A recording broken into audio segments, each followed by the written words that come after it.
Welcome Prince Institute monthly magazine progressive March 2020 exercise number 5 or 6 at the rate 80 words a minute. Ready? Start. I am thankful to all the honorable members who have participated in the debate. Some honorable members expressed certain reservations about some of the provisions of this bill, but all the same it has been a brief but very interesting debate. My friend expressed certain views. I thought that this party had become wiser because of some developments in the country and because of the way the problems of land and agriculture in this country were getting solved. And my understanding was that partly broadly agrees with the national guidelines on the sealing laws. Once I had some talk with his leader and I was told that the party broadly agrees with the land reforms legislation and guidelines. But opposite views I have heard just now from my honorable friend. Sir, these broad guidelines and the national sealing laws have been broadly accepted in this country as part of the land reforms, and there has been by and large a part of the land reforms, and there has been by and large a general consensus irrespective of party platforms. But while my friend spoke about the bill, though he did not positively say that he is opposed to the provisions, he expressed certain views. For instance, he thought there are certain contradictions involved in the government policies as far as land sealing laws are concerned. He asked how is it that on the one hand the government is promoting mechanization and on the other the government wants to have farms of 8 hectares. Now I would like to tell my friend that as far as India is concerned, first of all, this is not a country where we can afford to have big farms. The days of big farms, absentee landlordism, and very large holdings have gone.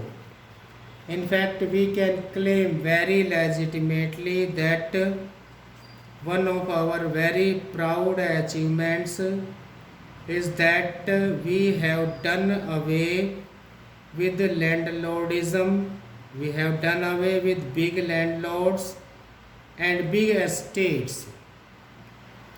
We want this country to be a country of small farmers. But there were certain persons, certain individuals, certain categories of persons who had in their possession very large holdings. I do not think they can have it now. But naturally, whatever may be the problems of agriculture in this country, we have tried to find solutions in its own background. We cannot follow the pattern of either the Soviet Union or America. Next para.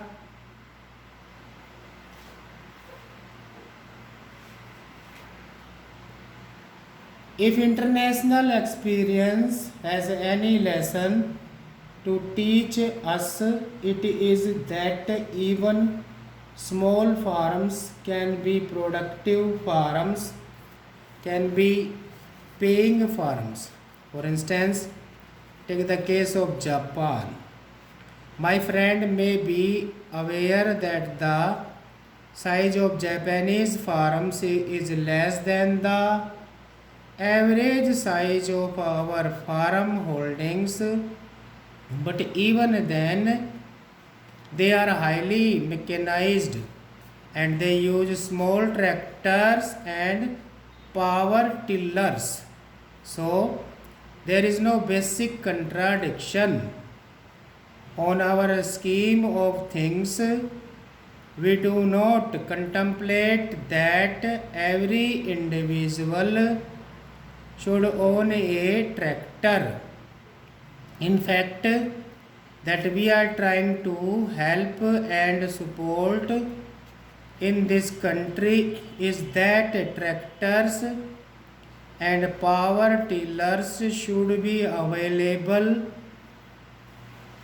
either through cooperative societies or through service centers or through agro industries corporations. So there should be an institutional framework to provide adequate draft power and necessary machinery for cultivation.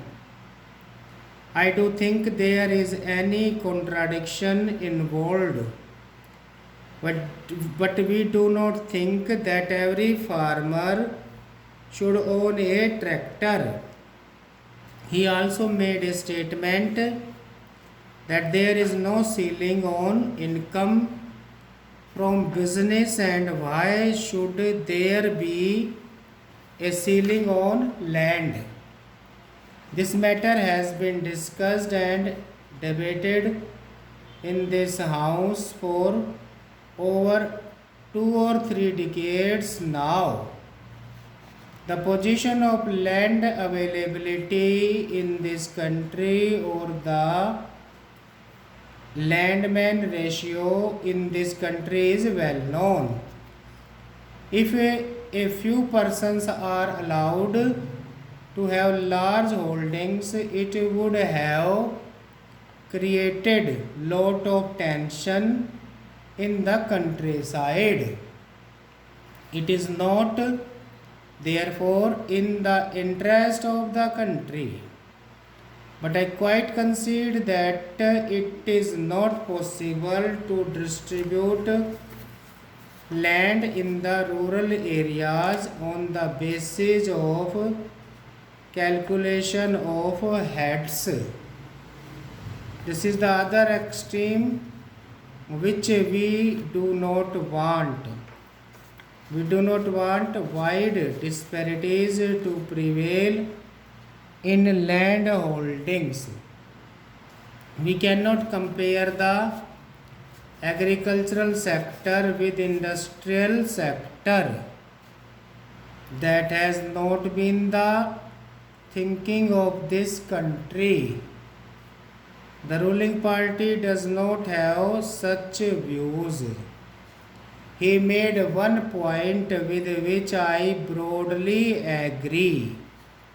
He said that while allotting land, there should be some minimum.